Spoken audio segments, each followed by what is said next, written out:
Welcome to Linguistically Aware, the podcast about all things linguistics. You are listening to CJSW 90.9 FM, broadcasting out of Calgary, Alberta at the University of Calgary campus radio station, located on Treaty 7 land. I would like to take this opportunity to acknowledge the traditional territories of the people of the Treaty 7 region in southern Alberta, which includes the Blackfoot Confederacy, comprising the Siksika, Piikani, and Kainai First Nations, the Tsuut'ina First Nation, and the Stoney Nakoda, including the Chiniki, Bearspaw, and Goodstoney First Nations. The City of Calgary is also home to Métis Nation of Alberta, Districts 5 and 6. My name is Brooklyn Shepard, and I'm a PhD student in linguistics at the University of Calgary. In this conversation-based podcast, I sit down with linguists, or language experts, to talk about the ways language and linguistics interacts with our daily lives. So, as some of you may know, the theme of this season of Linguistically Aware is highlighting linguistics research, especially that being done by the graduate students here at U of C. And so, I recently realized, hey, I'm a graduate student in linguistics with cool research too. I guess I should probably make some time to share some of my own research as well. So in this episode, it's just me, and I'll be talking about some ongoing research I've been doing on the perception of sarcasm.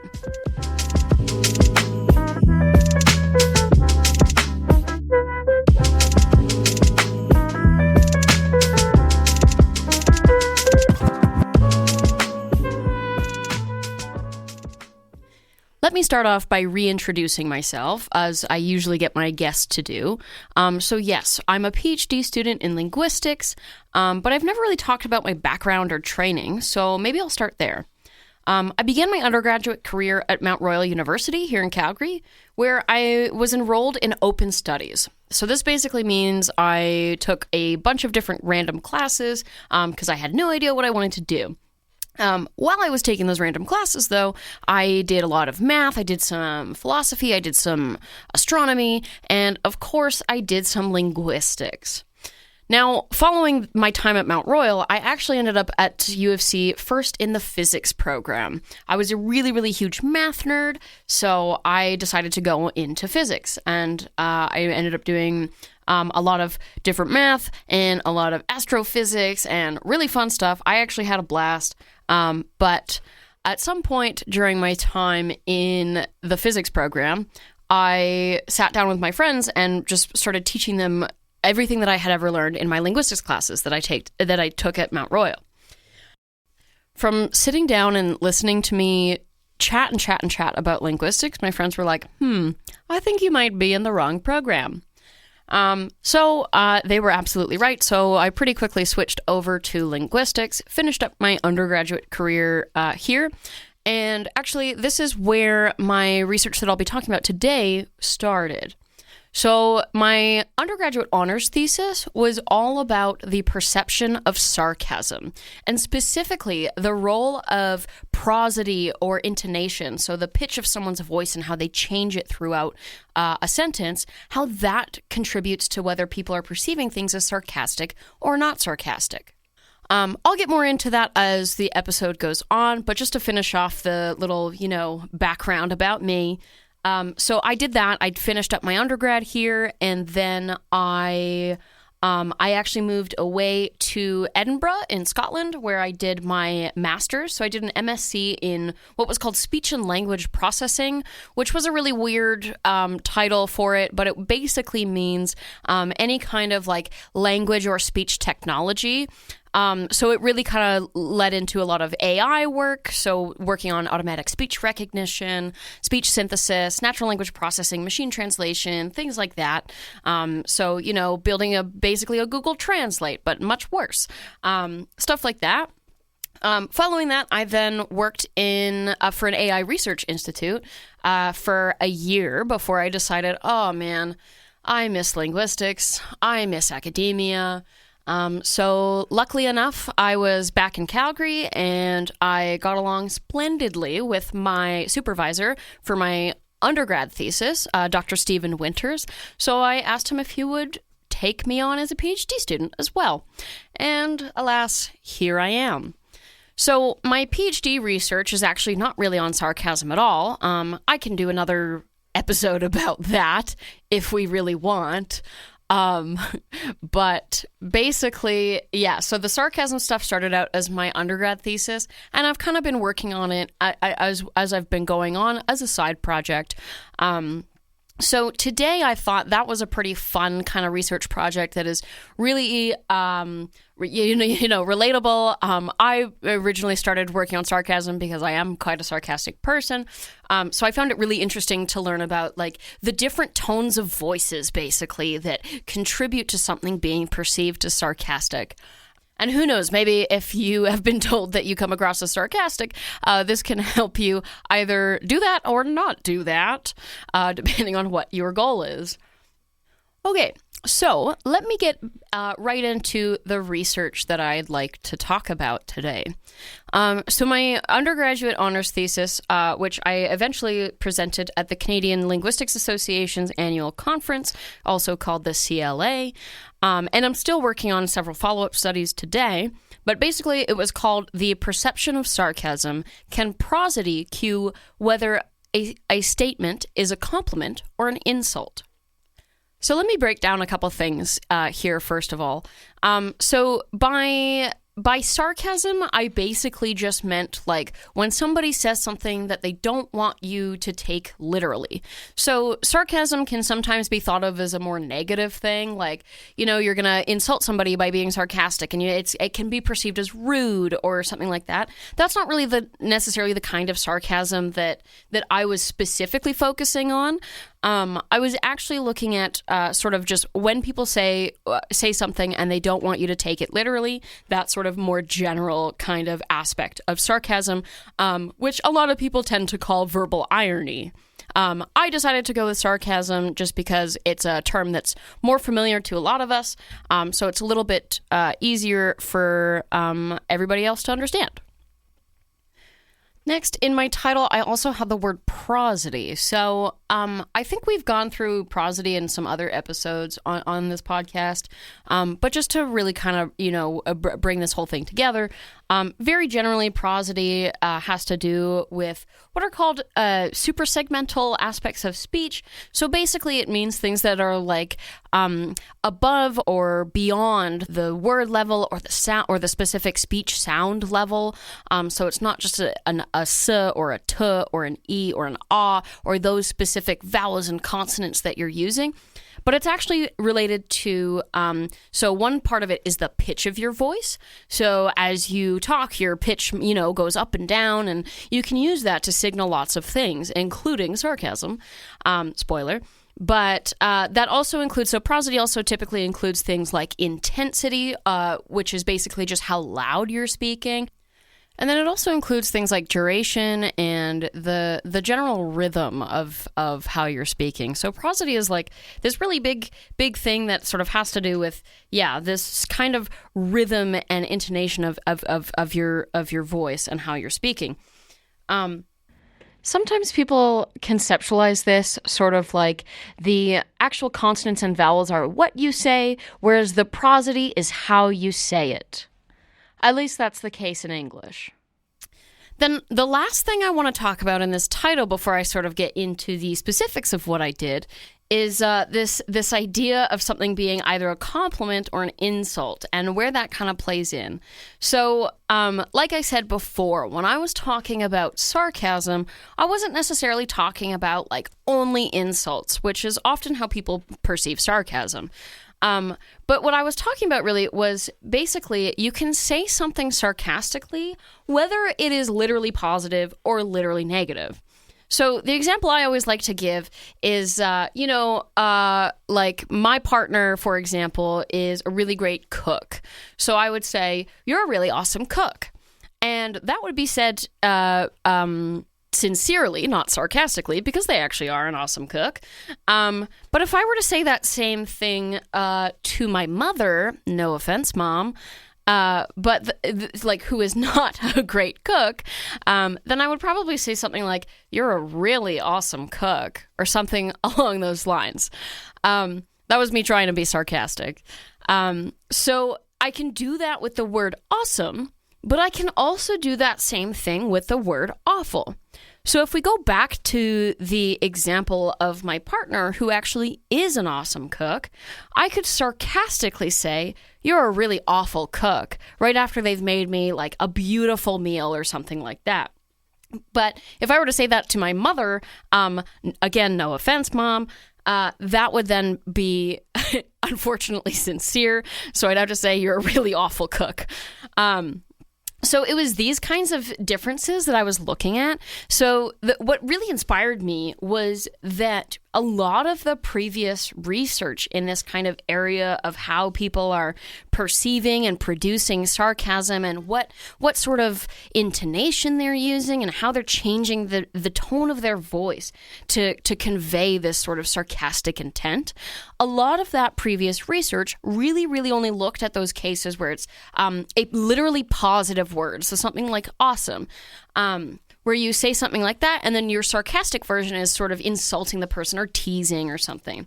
But a few studies at the time when I started this project had just recently started to look at these cases where you have something literally negative, but you can also say that sarcastically. So basically, if you say something literally positive in a sincere tone of voice, or literally negative in a sarcastic tone of voice, you're essentially complimenting the person. And on the other hand, if you say something literally positive, such as "you're a really awesome cook," sarcastically, or something literally negative, sincerely, such as "you're a really awful cook," then you are essentially insulting or teasing the person. So my interest was looking at how these, like whether this literally positive or literally negative difference made a difference in or interacted at all with the intonation of someone's voice. And actually, more specifically, I looked specifically at how people are perceiving these things. So one of the questions that I wanted to answer was, first of all, what kind of intonation is perceived as sarcastic? But then also, how does that interact with whether it is the sentence is literally positive as an awesome or literally negative as an awful?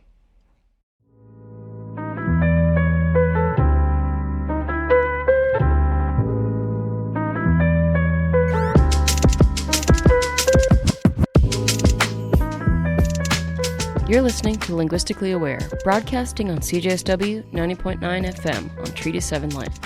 Listen to this episode or any other episode of Linguistically Aware in full at cjsw.com or Apple Podcasts. Just search Linguistically Aware. If you'd like to learn more about linguistics at the University of Calgary, be sure to visit our website, calgarylinguistics.ca.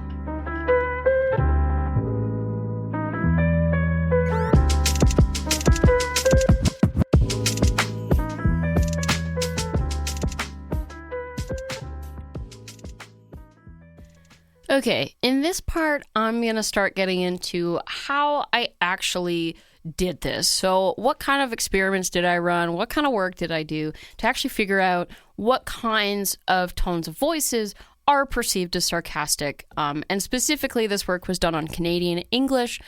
So keep in mind these results will differ given different cultures, different languages, or could very well differ. I guess we'll see.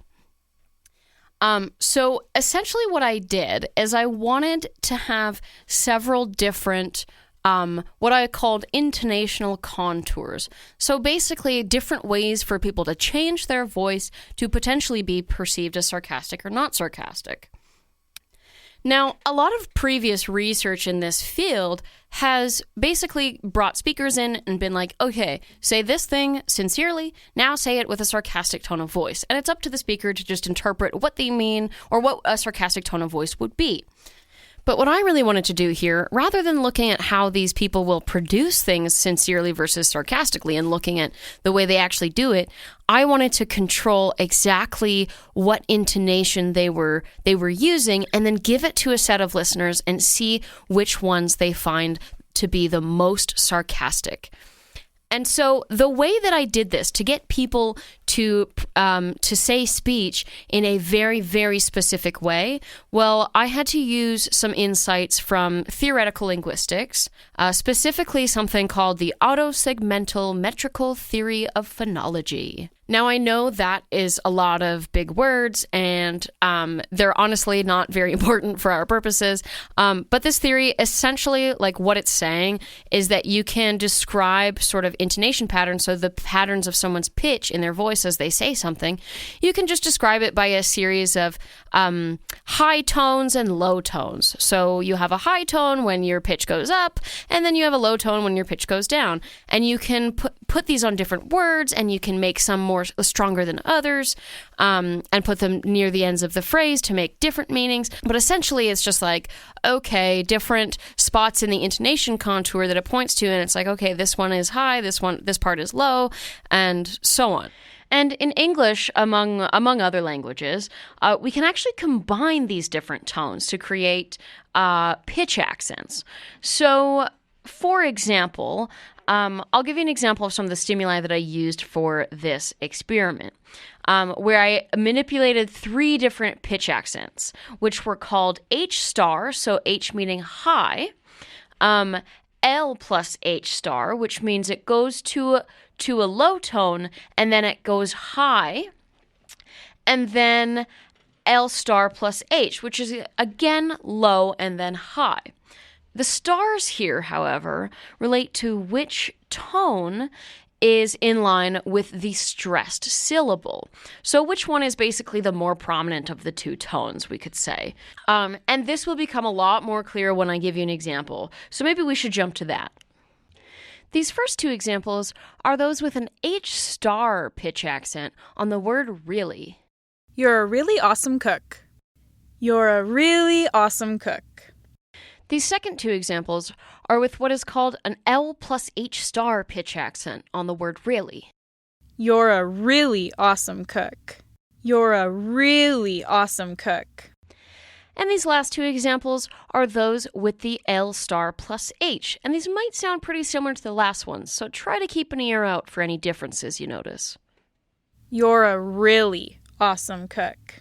You're a really awesome cook.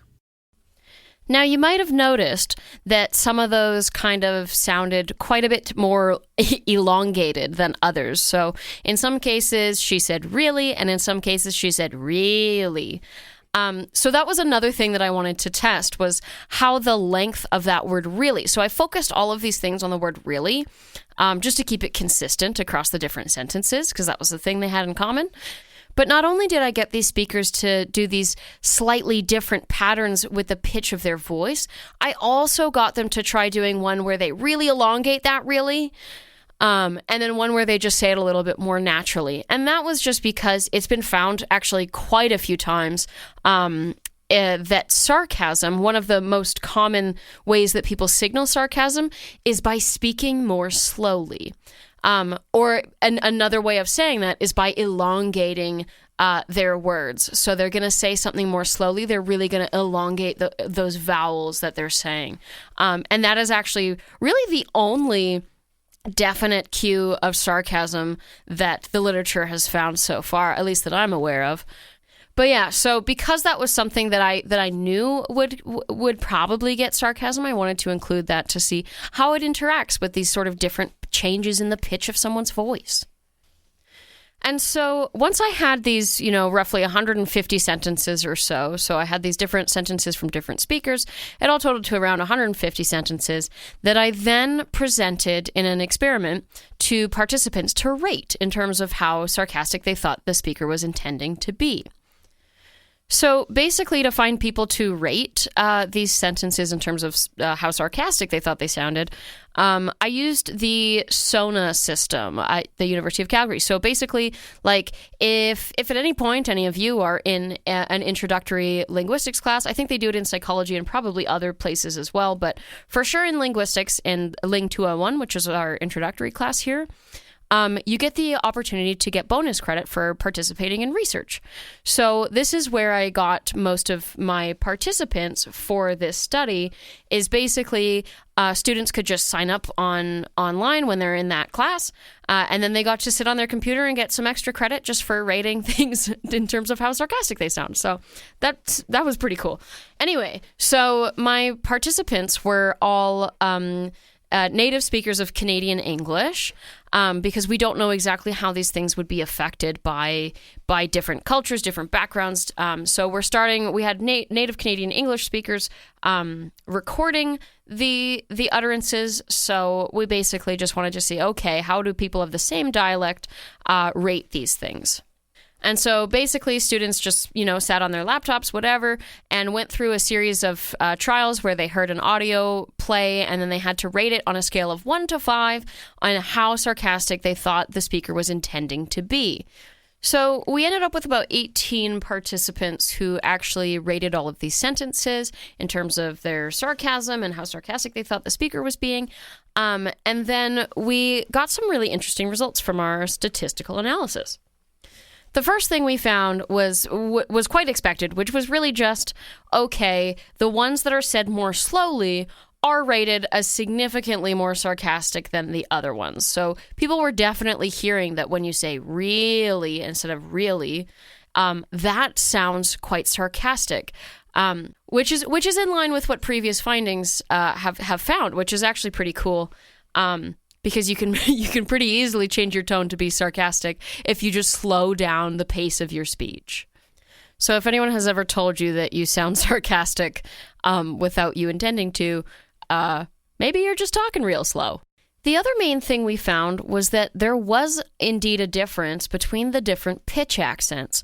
So I explained to you how these sort of tones in your voice, we can sort of put them into different categories as linguists, and these are these pitch accents.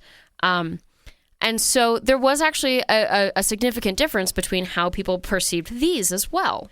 So I'll replay the examples of each that I gave before. So this first one is the L plus H star, and this one was rated as the most sarcastic. You're a really awesome cook. This next one is the L star plus H, and this one was rated as the second most sarcastic. You're a really awesome cook. And lastly, the one that was rated the least sarcastic was this H star, which I'll play once again for you right here. You're a really awesome cook. Okay, so already these results were pretty cool. But remember, one of the things I was looking at was not only what kind of pitch patterns are perceived as sarcastic, but also how this is affected by whether the content is literally positive, such as in awesome, or literally negative, such as in awful. So one thing that showed up in our analysis was that the ones with positive words versus negative words, like overall, they weren't rated as it's not like all the positive ones were more sarcastic and all of the negative ones were less sarcastic or something like that. There wasn't any sort of bias in terms of just whether it was positive or negative. But these things did interact with how the pitch mediated whether something was perceived as sarcastic or not. Specifically, I know I just said that the L plus H star was the most sarcastic, and the L star plus H was the second most sarcastic. But when we dug into it a little bit deeper, what we found was this isn't necessarily the case across the board. It was actually just the case in the negative context. So in cases where the word was something like awful or terrible or bad. When the word was positive, like awesome or excellent or good, then there actually wasn't a difference between these two different pitch patterns in terms of how sarcastic people thought they sounded. Now, these results were interesting and difficult to explain, so we still don't exactly know what's going on here, and we're doing some follow-up studies as to why this is happening and what other kinds of effects the pitch might have. But one potential hypothesis comes from Baumeister and Leary's theory of social emotions. So Baumeister and Leary basically put out a paper in 1995 detailing this idea of social emotions. So basically what this theory of social emotions was trying to argue was that we rely on our social interactions for survival purposes. We are a very social species, and that is very important for our survival. And because of that, we are, in their words, acutely sensitive to the degree to which we are being accepted by other people.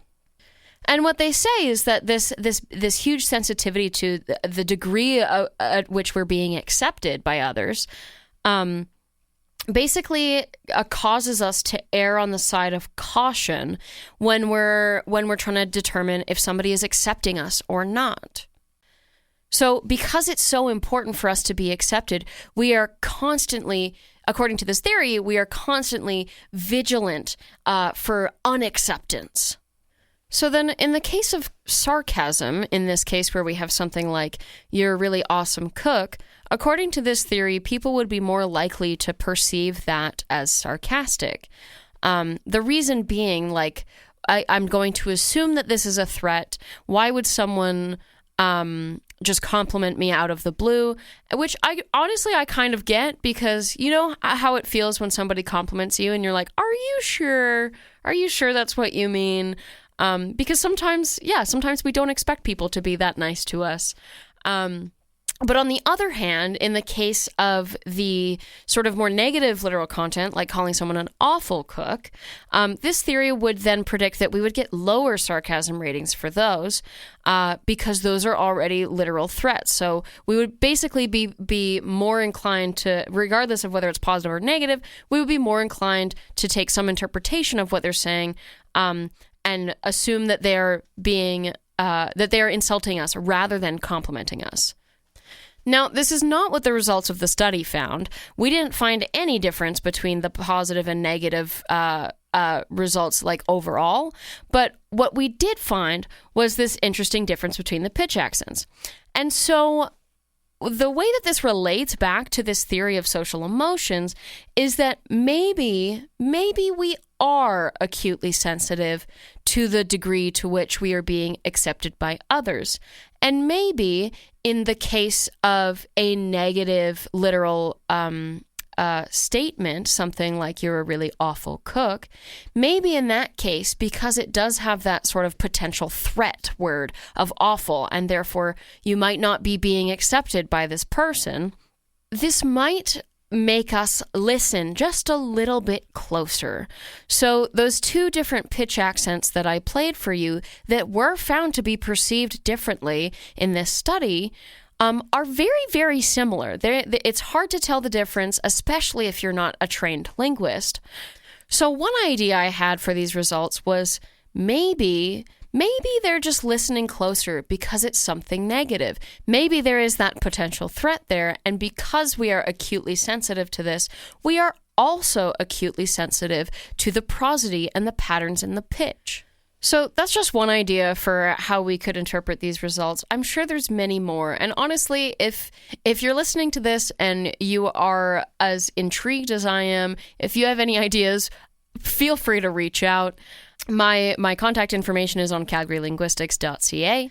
But just to wrap up here, the main findings from this research were pretty cool in that basically if you speak slower or you speak with more exaggerated pitch, there's a good chance you might be perceived as more sarcastic.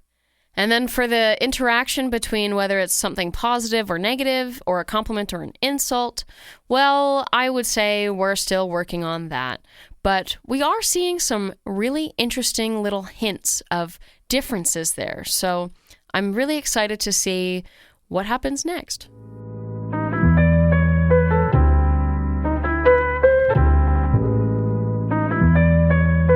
Thanks for tuning in to this episode of Linguistically Aware. We hope you enjoyed our deep dive into the fascinating world of linguistics. If you'd like to learn more about linguistics, please visit our website, calgarylinguistics.ca.